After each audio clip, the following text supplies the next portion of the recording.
Nifty bank Nifty stability की तरफ बढ़ता हुआ ग्लोबल मार्केट्स बहुत जबरदस्त कमबैक कर रही है फ्राइडे को। फ्रेंड्स, क्या ये फ्राइडे की रात की तेजी जो हम लोगों को S&P 500 में या डाउ जोन्स में देखने को मिला, ये तेजी क्या आने वाले हफ्ते में बरकरार रहेगी? क्या निफ्टी, हमारा इंडियन मार्केट्स, इमर्जिंग मार्केट्स, क्या इस तेजी को रेप्लिकेट करेगा और क्या यहां से बुल्स की वापसी होगी? ये आज के एपिसोड में देखेंगे। नमस्कार दोस्तों, मैं भरत झुंझुनवाला आप सबका स्वागत करता हूं आपके अपने YouTube चैनल पे। आप देख रहे हैं चार्ट क्या बोलता है, जो कि हमारी वीकली एनालिसिस सीरीज है, जहां पर हम वीकली चार्ट्स, डेली चार्ट्स और अर्ली चार्ट्स तक जाते हैं और देखते हैं कि आने वाले हफ्ते में किस तरह से मार्केट्स बिहेव कर सकता है और मोस्ट इंपॉर्टेंटली हमें कैसा बिहेव करना है मार्केट के साथ। तो इस एपिसोड में हम of course Nifty bank Nifty की बात तो करेंगे ही साथ हम ग्लोबल मार्केट्स भी डिस्कस करेंगे और 3 सेक्टर की मैं आपके साथ बात करूंगा। 3 सेक्टर मैं आपके साथ डिस्कस करूंगा जो कि ट्रेंडिंग हो सकते हैं जब मार्केट अपना रुख बदलेगी। अगर मार्केट यहां से बॉटम बना लेती है, अगर बेस बना लेती है और यहां से अगर मुड़ती है और यहां से बुल्स की वापसी होती है, तो इन 3 सेक्टर्स पे आपको खासकर ध्यान रखना है। तो हम डिस्कस करेंगे आने वाले हफ्ते के लिए, जो कि शुरू होगा 27 जून 2022 से। तो बने रहिएगा हमारे साथ।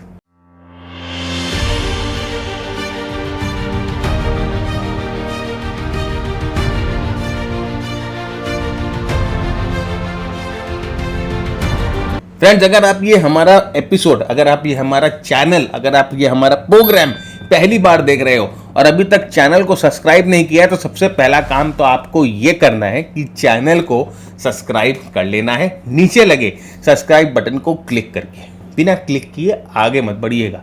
और साथ ही साथ अगर आपको कंटेंट पसंद आ रहा है, हमारी डिलीवरी पसंद आ रही है, तो शेयर जरूर करिए अपने दोस्तों के साथ। व्हाट्सएप पे, फेसबुक पे, ट्विटर पे, लिंक्डइन पे, टेलीग्राम पे, कहां नहीं है आप, बस आपको क्या करना है, शेयर वाला बटन क्लिक करना है, वीडियो कॉपी करनी है और पेस्ट कर देना है बाकी जहां पर आप शेयर करना चाहो। तो जल्दी से चलते हैं अपने चार्ट्स की तरफ और देखते हैं चार्ट क्या बोलता है इस वीक के लिए। तो फ्रेंड्स, यहां पर जैसे कि लास्ट वीक जो हम लोगों ने एनालिसिस की थी, देखिए वो लकीरें अभी भी, वो जो लाइंस है मैंने अभी भी बना के रखी है, मैं जनरली हटाता नहीं हूं। और लास्ट वीक जो हम लोगों ने एनालाइज किया था, खासकर हम लोगों ने डेली चार्ट्स पे एनालाइज किया था, वहां पर हम लोगों को कुछ वॉल्यूम्स और प्राइस के सिग्नेचर दिखाई दे रहे थे। यहां पर देखिए अभी इस वीक क्या है हो रहा है वो पहले देखते हैं। देखिए यहां पर लास्ट वीक का जो लो था वो था 15,211 और इस वीक का लो अगर आप देखोगे तो है 15,202। ऑलमोस्ट इक्वल लोज है फ्रेंड्स। तो क्या हम इसे डबल बॉटम कह सकते हैं? ऑफ कोर्स कह सकते हैं, क्योंकि ऑलमोस्ट इक्वल लोज है। दूसरा, क्या डबल बॉटम एक बुलिश पैटर्न होता है? ऑफ कोर्स डबल बॉटम एक बुलिश पैटर्न होता है, ये तो हम लोगों ने सीखा ही है और इतनी टेक्निकल एनालिसिस तो हम जानते ही हैं। तो बुलिश पैटर्न होता है तो क्या आउटराइट हमें बाय कर लेना चाहिए? नहीं, डबल बॉटम को भी बाय करने के कई रूल्स होते हैं जो हम देखेंगे। राइट, लास्ट एपिसोड में हम लोगों ने डोजी को बहुत आपके साथ डिस्कस किया था और अब हम डबल बॉटम आपके साथ डिस्कस करेंगे इस एपिसोड में। तो यहां पर देखिए डबल बॉटम दिख रहा है, तो एक तरह से हमें ये महसूस हो रहा है या हमें ये समझ में आ रहा है कि निफ्टी की जो फॉल है हो सकती है कि यहां पर एक ठहराव ले। वैसे तो एक डबल बॉटम यहां पर भी बना था, उसके बाद देखिए 2 हफ्ते की रैली हमें मिली थी और उसी टाइप का एक डबल बॉटम यहां पर मिल रहा है। तो हम ये कह सकते हैं कि यहां पर एक बार फॉल जो हो रही थी वो फॉल ने एक बार ठहराव ले लिया है और साथ ही साथ ये एक इंपॉर्टेंट सपोर्ट लेवल के पास है। अगर आप देखो तो ये एक इंपॉर्टेंट सपोर्ट लेवल है, मैं इसको थोड़ा सा नीचे कर देता हूं तो आपको बेटर समझ में आएगा। तो ये एक इंपॉर्टेंट सपोर्ट लेवल के पास ये डबल बॉटम बना है, तो ऑफ कोर्स ये एक थोड़ा सा सपोर्टिव पैटर्न भी बना है। लेकिन देखिए मेजर मूविंग एवरेजेस के नीचे है, डेथ क्रॉस हुआ है, तो हम अभी आउटराइट बहुत ज्यादा बुलिश नहीं होंगे, बहुत एक्साइटेड नहीं होंगे। बट यस, वीकली चार्ट्स को देखकर ये लग रहा है कि थोड़ा बहुत ठहराव हम लोगों को हो सकता है आने वाले हफ्तों में दिखे। अब बाद में निफ्टी नीचे की तरफ कंटिन्यू करेगी कि ऊपर जाएगी, वो तो बात का बात है। हमें अभी इमीडिएट आने वाले हफ्ते की बात करनी है, तो हमें लग रहा है कि आने वाले हफ्ते में थोड़ा बहुत ठहराव रहेगा, प्रोवाइडेड 15,200 का लेवल निफ्टी को क्लोजिंग बेसिस पे सेव करके रखना है। तो 15,200 का जो लेवल है अब एक इंपॉर्टेंट सपोर्ट लेवल बन चुका है हम लोगों के लिए। तो 15,200 के लेवल को ध्यान रख लीजिए, ये एक इंपॉर्टेंट सपोर्ट लेवल है, क्योंकि इसी दौरान बात करते करते हम आपके साथ निफ्टी की रेंज डिस्कस कर देंगे और मोस्ट प्रोबेबली हम लोगों को उसी रेंज को फॉलो करना है। तो 15,200 is the support level. Now हम डेली चार्ट पे आते हैं। डेली चार्ट पे बहुत कुछ एक्साइटिंग हो रहा है फ्रेंड्स। देखिए ये वाला कैंडल जो लास्ट थर्सडे का था, मैंने आपके साथ डिस्कस किया था कि इस थर्सडे में, इस कैलेंडर में इसे मैं गोलमाल कैंडल बोलता हूं, गोलमाल, राइट। तो ये जो कैंडल है ये गोलमाल कैंडल है। और इस कैंडल पे क्यों गोलमाल कैंडल है, देखिए एक ये ट्रेंड के आखिरी शोर पे है, ये ट्रेंड के आखिरी पड़ाव पे आया है और बहुत हाई वॉल्यूम्स पे आया है। तो ये कैंडल देखकर ऐसा लगता है कि ये जो था ये एक क्लाइमैक्स जिसे हम कहते हैं वो था। लोगों ने डर के मारे अपना माल बेच दिया, यहाँ पर डंपिंग होगी। लोग सोचते कि अब यहाँ पर आशा छोड़ दी थी कि मार्केट यहाँ से रिकवर होगा, और बाद में आप देखोगे बहुत जगह लोग जो है 10,000 5,000 इस तरह की फालतू बातें करना शुरू कर देते हैं, राइट। ऐसी कोई भी स्टडी नहीं है और ऐसा कोई भी टूल अभी तक नहीं बना है जो आपको बता दे कि निफ्टी यहां से 10,000 जाएगी या यहां से 5,000 जाएगी। जैसे जैसे प्राइस बनते हैं, जैसे जैसे सपोर्ट बनते हैं, हमें वैसे फॉलो करना होता है, राइट। तो कभी भी इस झांसे में मत रहेगा कि आपको कोई टूल मिल जाएगा या आपको कोई इस तरह की स्टडी मिल जाएगी जो आपको निफ्टी के लेवल्स पहले से नीचे के बता दे, पहले से ऊपर के बता दे। इस तरह का टूल सर काम नहीं करता है। वो सब जो आपको टूल सिखाएंगे ना, वो सब जो टूल्स आपको पढ़ाएंगे वो आपको पुराने चार्ट्स पे ले जाकर दिखाएंगे कि देखो ये ऐसे लगाया तो ऐसे पहुंच गया, ये ऐसे लगाया तो ऐसे पहुंच गया। रियल लाइफ में ऐसा कोई भी टूल नहीं होता फ्रेंड्स, राइट। तो यहां पर देखिए, अब आ जाते हैं अपने गोलमाल कैंडल पे। तो यहां पर देखिए, जैसे मैंने आपको बताया कि एक बड़ा कैंडल बना था और उसमें बहुत ह्यूज सेलिंग आई थी। इसका मतलब ये साफ साफ पता चल रहा था कि इस कैंडल पे जो छोटे ट्रेडर्स हैं या जो डरे हुए ट्रेडर्स होते हैं उन्होंने अपना सारा माल डंप कर दिया कि भाई अब यहाँ खत्म, हम इससे ज़्यादा नहीं झेल सकते। प्लस ये एक्सपायरी वाला दिन भी था, यहाँ पर जो था एक एक्सपायरी वाला दिन था, थर्सडे का कैंडल था। उसके बाद आप देखो right on the next day, दूसरे दिन क्या हुआ, दूसरे दिन ये जो सेलिंग है, ये इतनी गंभीर सेलिंग जो है, इसमें कोई भी फॉलोअप देखने को नहीं मिली। ये हम लोगों ने आपके साथ लास्ट वीक भी डिस्कस किया था कि यहां पर कोई फॉलोअप नहीं मिल रही है। अब फॉलोअप कैसे मिलती, अगर इसके नीचे ये कैंडल ट्रेड करता या इसके नीचे मार्केट ट्रेड करती, जब हम कहते कि हाँ फॉलोअप मिल गया। लेकिन यहां फॉलोअप नहीं मिला, ठीक है। फ्राइडे को फॉलोअप नहीं मिला। हम समझ सकते हैं कि हो सकता है कि इतने बड़े सेलिंग के बाद थोड़ी सी थकान होगी, थोड़ी सी रेस्ट ले ली। तीसरे दिन भी अगर आप देखोगे, मंडे को, जब मंडे को मार्केट खुला, मंडे को भी किसी तरह का फॉलोअप, सेलर्स का फॉलोअप नहीं मिला। अब जैसे ही मंडे को इस तरह का पैटर्न बना तो मेरे को थोड़ा सा डाउट हुआ, थोड़ा सा मेरे को पिंच हुआ कि बॉस यहां पर हो सकता है कि कोई ना कोई अंदर के भैया जो बिग बॉस है जिसे मैं बोलता हूं, वो कोई ना कोई गेम जरूर खेल रहे हैं। अब यहां पर एक बार टेम्पररी बॉटम जिसे हम बोलते हैं वो बन चुका है। और तीसरे दिन जब एक अच्छा गैप अप होकर एक अच्छा कैंडल आया तो ये चीज एक तरह से पूरी क्वालिफाइड हो गई कि यहां पर ये जो 15,200 का लेवल है, this is the temporary bottom. हम इसको टेम्पररी बॉटम बोलेंगे, जिसे हम बोलते हैं रैली अटेम्प्ट, इसे हम अपने भाषा में रैली अटेम्प्ट बोलते हैं। तो यहां पर एक टेम्पररी बॉटम बन गया है। और उसके बाद देखिए आप, यहां पर 3 दिन 4 दिन उसके बाद बाइंग बनी रही, हायर हाइस का फॉर्मेशन हुआ, राउंडिंग फॉर्मेशन बनी। और यहां पर अगर आप देखोगे इस दिन, यहां पर इस कैंडल पे देखिए अबव एवरेज वॉल्यूम्स रही बाइंग प्रेशर के साथ, अबव एवरेज वॉल्यूम्स रही बाई प्रेशर के साथ। उसके बाद दूसरे दिन भी अच्छी बाइंग रही। तो मोस्ट प्रोबेबली हम ये कह सकते हैं कि 15,200 का एक टेम्पररी बॉटम बन गया। सर अगर आप टेम्पररी बॉटम बन गया है तो क्या हम बाई करेंगे? नहीं। अभी हम आपको एक चीज और दिखाते हैं। अब हम आपको आर्ली चार्ट पे लेके जाते हैं और आर्ली चार्ट पे हम आपको दिखा रहे हैं एक cup and handle type of formation. हो सकता है आपको दिखे, अगर नहीं दिख रहा है तो मैं थोड़ा सा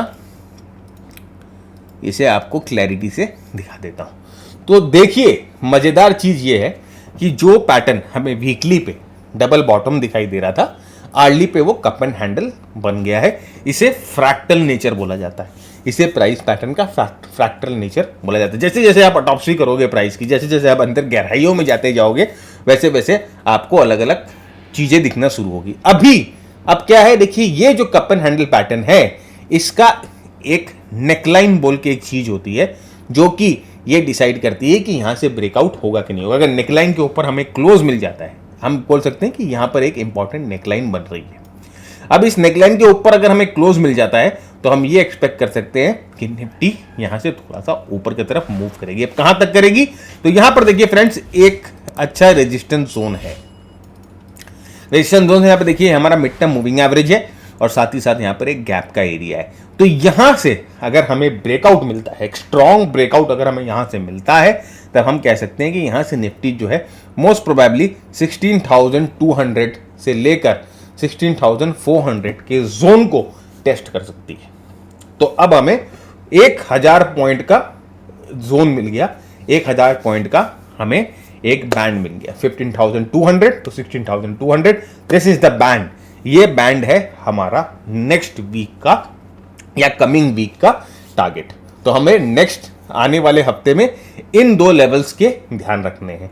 तो अगर निफ्टी 16,000 तक आती है, 16,200 तक आती है, तो वहां पर अगर हमारी कोई लॉन्ग पोजीशन है या कुछ भी हम लोगों ने लेके रखी है, वहां पर हमें वापस एनालिसिस करनी पड़ेगी, क्योंकि एक इंपॉर्टेंट रेजिस्टेंस के पास हम आ गए। उसी तरह से अगर वो 15,200 के पास आती है, यहां पर फेलियर हो जाता है, ब्रेकआउट नहीं होता है और निफ्टी घूम के नीचे 15,200 के पास आ जाती है, तो उस समय अगर हमारी कोई शॉर्ट पोजीशन होती है, तो उस शॉर्ट पोजीशन का हमें वापस थोड़ा सा अध्ययन करना पड़ता है, वापस उस शॉर्ट पोजीशन को देखना पड़ता है और उसके बाद हमें उसकी एनालिसिस करनी पड़ती है। तो ये हमारा निफ्टी का एनालिसिस एकदम सिंपल रखा है मैंने, कुछ इसमें कोई कॉम्प्लेक्स जार्गन या वगैरह कुछ इस्तेमाल नहीं किया है। मेरा एक ही मोटिव है कि आपको समझ में आना चाहिए कि हम किस बात को डिस्कस कर रहे हैं और किस तरह से मार्केट को आपको अप्रोच करना है। सीधी सीधी बात है, इसको कॉम्प्लेक्स बनाकर कोई फायदा नहीं है। तो देखिए, अब डेली चार्ट पे अगर आप आओगे तो आपको और भी अच्छी तरह से दिखने लग जाएगा और आपको समझ में आ जाएगा कि क्यों ये 16,200 से लेकर 16,300 400 तक का लेवल एक इंपॉर्टेंट लेवल है। तो निफ्टी की ये लेवल जो है एक बहुत इंपॉर्टेंट लेवल है, ये इस चीज का ध्यान रखिएगा। अब हम आते हैं बैंक निफ्टी की वीकली चार्ट में। देखिए, लास्ट वीक हम लोगों ने बैंक निफ्टी डिस्कस किया था, लेकिन उतनी गहराई में नहीं किया था। इस वीक हम थोड़ी सी गहराई में बैंक निफ्टी को डिस्कस करेंगे। यहां पर देखिए, सबसे पहले तो बैंक निफ्टी जो है अपने कोविड के ब्रेकआउट लेवल्स को, यानी कोविड के ब्रेकआउट लेवल्स मतलब जब कोविड के बाद जो रैली मिली थी उसके बाद एक हाइट ऑल टाइम ब्रेकआउट किया था, उस लेवल को टेस्ट कर रही है। यहां पर उस लेवल को बैंक निफ्टी टेस्ट कर रही है और यहां पर अगर आप देखोगे तो बैंक निफ्टी ने ऑलमोस्ट एक इनसाइड बार फॉर्मेशन बनाया है, इनसाइड बार फॉर्मेशन बनाया है। यहां पर देखिए, आपको समझ में आ जाएगा। थोड़ा सा अगर आप लकीरें बना ले, इनसाइड बार फॉर्मेशन बनाया था, राइट।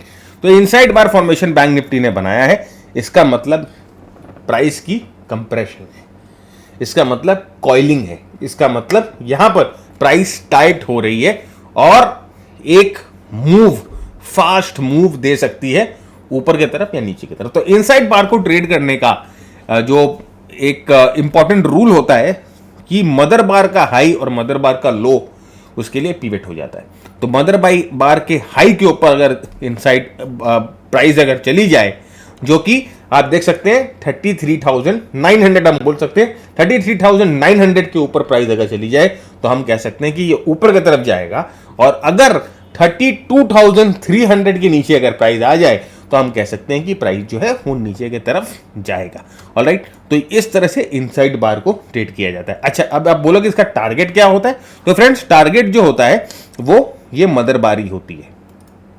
अब यहां से ब्रेकआउट मिलेगा तो ऊपर का टारगेट जो है यहां पर इनसाइड बार का, जो अगर ब्रेकआउट ऊपर की तरफ मिलता है तो ऊपर का टारगेट फ्रेंड्स 35,700 का हो जाता है और नीचे का टारगेट ये मदर बार का ही टारगेट होता है फ्रेंड्स। ये मदर बार का जो साइज होता है उसी का टारगेट होता है, वो हो जाता है 30,400। तो इस तरह से इनसाइड बार को ट्रेड किया जाता है। फ्रेंड देखिए, हर एक पैटर्न को ट्रेड करने का अपना तरीका होता है, हर एक पैटर्न को अप्रोच करने का अपना तरीका होता है और ये चीज़ें जो है किसी किताब में आपको नहीं मिलेगी। मैं आपको बहुत फ्रैंकली बोल रहा हूँ, ये सब चीज़ें अपनी ऑब्जर्वेशन से हम लोगों ने इसको सीखा है, हम लोगों ने देखा है कि यस, अगर ये पैटर्न बनते हैं तो इस तरह की मूवमेंट जो होती है मिनिमम हो जाती है। ये कोई किताबों से हम लोगों ने नहीं सीखा है। तो ये बैंक निफ्टी की एनालिसिस की वीकली चार्ट पे इनसाइड बार है और हम लोगों ने ऊपर और नीचे का लेवल डिस्कस कर लिया कि इधर ऊपर की तरफ ब्रेकआउट चाहिए, मदर बार के ऊपर ब्रेकआउट होता है और होता है तो ऊपर की तरफ कितना मूवमेंट मिल सकता है, और अगर मदर बार के नीचे ब्रेकआउट होता है तो नीचे की तरफ कितना मूवमेंट मिल सकता है, ये हम लोगों ने बैंक निफ्टी के चार्ट से, अभी वीकली चार्ट से देख लिया। अब एक बार आगे डेली चार्ट पे नजर डालते हैं और नजर डालेंगे। यहाँ पर देखिए आपको कंप्रेशन दिखाई देगा, ट्रायंगल दिखाई देगा, जो भी आप कुछ बोलिए सब कुछ यहाँ पर आपको दिखाई देगा। साथ ही साथ अगर आप यहाँ पर देखोगे तो यहाँ पर जो बाइंग की कैंडल्स हैं, जो ब्लू कैंडल्स हैं, उनमें अबव एवरेज वॉल्यूम्स भी हैं और जो रेड कैंडल्स हैं उनमें वॉल्यूम्स की जो थोड़ी बहुत कमी, थोड़ी बहुत अभाव जिसे है वो दिखना शुरू हो गई है। तो मोस्ट प्रोबेबली वीपीए एनालिसिस जिसे हम बोलते हैं, वॉल्यूम प्राइस एनालिसिस, बहुत डेप्थ वाला चैप्टर है, बहुत गहराई वाला चैप्टर है। तो इसको देखकर ऐसा लगता है कि हमें एक ब्रेकआउट जो है ऊपर की तरफ मिलेगा, और अगर ऊपर की तरफ मिलेगा तो फ्रेंड्स देखिए ये वाला इंपॉर्टेंट एक जोन है, रेजिस्टेंस का जोन है, यहाँ पर मीडियम टर्म मूविंग एवरेज है और यहाँ पर गैप भी है। तो मोस्ट प्रोबेबली अगर ऊपर की तरफ जाता है तो इस जोन पे यहाँ पर हम लोगों को इस चीज़ का, बैंक निफ्टी का ध्यान रखना है कि कैसा बिहेव करती है वहाँ जाकर। अगर वहाँ पर जाकर रेजिस्टेंस खा रही है, कोई बेरिश पैटर्न बना रहा है, तो ये इसका मतलब ये है कि एक बार आपको बैंक निफ्टी के बुलिश ट्रेड से निकल जाना है। ओके, तो ये बैंक निफ्टी के एनालिसिस। अब हम आते हैं ग्लोबल मार्केट्स पे। फ्रेंड्स ग्लोबल मार्केट्स को देखकर लग रहा है, और ग्लोबल मार्केट्स में काफ़ी अच्छी मूवमेंट भी हम लोगों को देखने को मिली। तो हम पहले S&P 500 की बात करते हैं। S&P 500 के SPX जो है, ये देखिए, अगर आप देखें यहाँ पर देखो तो 3% ये ऑलमोस्ट बढ़ी है उस दिन, और ये एक बहुत बड़ा मूव है। 3% का move is a very strong move and very big move. देखिए यहाँ पर काफ़ी अच्छा मूव हम लोगों को दिखा, और वीकली बेसिस पे अगर आप देखो तो 6-6.5% का मूव आता है। तो फ्रेंड अभी एक इम्पॉर्टेंट ये हम कह सकते हैं कि लेवल हो चुका है, और अगर आप यहाँ पर भी देखो तो इसका बॉटम जो है वो 3636 है, और यहाँ पर इसका बॉटम देखिए 3660 है। तो S&P 500 ने भी एक तरह से डबल बॉटम पैटर्न बनाया है वीकली चार्ट पर, और ये लग रहा है कि अब एक और चीज़ आप देखिए कि जब यहाँ पर इस फेज में डिक्लाइन हो रही थी, इस फेज में जब डिक्लाइन हो रही थी तो वॉल्यूम जो है इंक्रीज हो रहे थे। जब सेकेंड फेज में इस पुल बैक के बाद जो डिक्लाइन हुई, यहां पर आप देखो, यहां पर जो है वॉल्यूम्स जो है वो डिक्रीज होती हुई दिखाई दे रही है। इसका मतलब साफ साफ ये है कि सेलिंग की जो मोमेंटम है, सेलिंग की जो मोमेंटम है वो कमजोर होती हुई दिखाई दे रही है। साफ साफ, अगर आपको कोई इंडिकेटर कुछ नहीं मैं इस्तेमाल करता हूं, सिर्फ मैं प्राइस और वॉल्यूम को इस्तेमाल करके आपके साथ डिस्कस कर रहा हूं। अभी मैं RSI वगैरह कुछ नहीं डिस्कस करता, राइट। अगर आप ये सब लगा लो तो फिर तो चार चांद लग जाए, लेकिन जो बेसिक एनालिसिस जो हमें करनी होती है, अगर आपके पास कोई इंडिकेटर नहीं, सिर्फ प्राइस और वॉल्यूम है, तो आप इस तरह से एनालिसिस भी कर सकते हो और सक्सेसफुली ट्रेड भी कर सकते हो, राइट। तो यहां पर हमें मोमेंटम की कमजोरी साफ साफ दिखाई दे रही है। यूएस के S&P 500 में गिरते हुए मोमेंटम की, फॉलिंग मोमेंटम जो है वो कमजोर हो रहा है। साथ ही साथ डाउ जोन्स में भी देखेंगे तो डाउ जोन्स में भी इसी टाइप का फॉर्मेशन आपको दिखाई देगा, पुल बैक्स दिखाई दे रहे हैं। और साथ ही साथ अभी आप ये देखो कि लास्ट के जो फॉल है उनमें वॉल्यूम्स उतनी अच्छी नहीं दिखाई दे रही। तो एक इंपॉर्टेंट ये मैसेज हम लोगों को यूएस मार्केट से भी मिला, और खासकर अगर आप डाउ जोन्स को भी देखोगे, ये जो डाउ जोन्स के इंडेक्स के फ्यूचर वो बहुत ही ज़्यादा इंपॉर्टेंट पिवट पे है। ये बहुत ही एक तरह से आप समझिए सहारा है इनका लास्ट, तो ये बहुत ही इंपॉर्टेंट पिवट पे, अगर इसको तोड़ देता है तो आप समझिए ये नीचे की तरफ 25,000 26,000 के पास आ सकते हैं, एक बड़ी फॉल हम लोगों को मिल सकती है। तो यहाँ पर एक इंपॉर्टेंट सपोर्ट हम लोगों को डाउ जोन्स में मिल गया। ओके, तो वर्ल्ड मार्केट भी हमें थोड़ा बहुत स्टेबल होता हुआ दिखाई दे रहा है, यूएस मार्केट भी हमें स्टेबल होता हुआ दिखाई दे रहा है। अब हम अपने मार्केट्स की स्मॉल कैप और मिड कैप की बात करते हैं। तो यहाँ पर देखिए मैंने मिड कैप के इंडेक्स को लगा के रखा है, और मिड कैप के इंडेक्स पे भी मुझे सपोर्ट दिखाई दे रहा है, मतलब मिड कैप में सपोर्ट है। स्मॉल कैप देखते हैं तो स्मॉल कैप में भी सपोर्ट दिखाई दे रहा है। तो आप देखो दोनों में जो है वीकली हैमर्स बने, स्ट्रॉन्ग पैटर्न है हैमर, और खासकर अगर फॉल के बाद इंपॉर्टेंट सपोर्ट पे आए तो हम उसे ज़्यादा तवज्जो देते हैं, ज़्यादा इंपॉर्टेंस देते हैं। तो hammer is a very strong pattern, और एक इंपॉर्टेंट पॉइंट पे हैमर बनता हुआ दिखाई दे रहा है स्मॉल कैप और मिड कैप में। ओवरऑल अगर हम पिक्चर ड्रॉ करें तो हम ये कह सकते हैं कि मार्केट स्टेबल हो गया है, स्टेबल हो रहा है। और जब तक लास्ट वीक के लोज इंटैक्ट है, चाहे वो ग्लोबल मार्केट्स हो, चाहे वो निफ्टी हो, चाहे वो बैंक निफ्टी हो, चाहे स्मॉल कैप्स हो, चाहे मिड कैप्स हो, जब तक लास्ट वीक्स के लो इंटैक्ट है, जब तक हम कह सकते हैं कि एक टेम्पररी बॉटम इंडेक्सेस में बन गया है। ओके, आउटराइट बुलिश भी नहीं है, लेकिन अब हम बेरिश भी नहीं है। अभी हम नहीं बेचेंगे, कोई फ्रेश जो जिसे बोलते हैं शॉर्ट्स नहीं लेंगे। फ्रेश शॉर्ट्स कब लेंगे? जब ये सपोर्ट्स फ्रेश टूटेंगे तब। ओके, तो ये हमारी एनालिसिस निफ्टी, बैंक निफ्टी वगैरह के ऊपर। अब हम आते हैं वो 3 सेक्टर्स की जिसकी हम लोगों ने आपके साथ बात की थी। स्टॉक्स बताऊंगा नहीं, कुछ लिमिटेशन है, लेकिन इसीलिए मैं आपको सेक्टर बता दूंगा। स्टॉक आप अपने आप ढूंढ सकते हो। तो सबसे पहला सेक्टर जो हम लोगों को देखना है वो है निफ्टी। ये निफ्टी का या बीएससी कुछ भी देखिए आप, एफएमसीजी सेक्टर। और आप इसके वीकली चार्ट को देखिए। और एक चीज एफएमसीजी सेक्टर में अगर आप ध्यान दो कि यहां पर देखिए मार्च के बाद अप्रैल में, मई में और ऑलमोस्ट जून में निफ्टी में बहुत जबरदस्त गिरावट आई है, करेक्शन आई है, लेकिन एफएमसीजी सेक्टर में स्टेबिलिटी दिखाई दी है। तो एफएमसीजी सेक्टर एक ऐसा सेक्टर है जो आप अपने वॉचलिस्ट में रखेंगे। इसके कई स्टॉक्स रेडी है ब्रेकआउट होने के लिए, कई स्टॉक्स बहुत अच्छी तरह से प्लेस्ड हैं और बहुत सारे स्टॉक्स में बहुत अच्छा बेस भी बन चुका है। अब आपको देखना है स्टॉक्स, आपको खोजना है और आप उसमें अपनी एनालिसिस करके उसमें पोजीशन अपनी बनाएंगे। तो एफएमसीजी सेक्टर जो है वो पहला सेक्टर है। दूसरा सेक्टर जो मैं बहुत दिनों से, आज से नहीं बहुत दिनों से आपको बोल रहा था, वो है निफ्टी ऑटो। देखिए, एक तो सबसे पहली चीज कि अपने ब्रेकआउट लेवल्स के पास पहुंचे। ये अपने ब्रेकआउट लेवल्स के पास है और साथ ही साथ अपने ऑल टाइम हाइस के पास भी। तो ऑल टाइम हाइस के पास कंसोलिडेट कर रहा है, अपने ब्रेकआउट लेवल के पास है।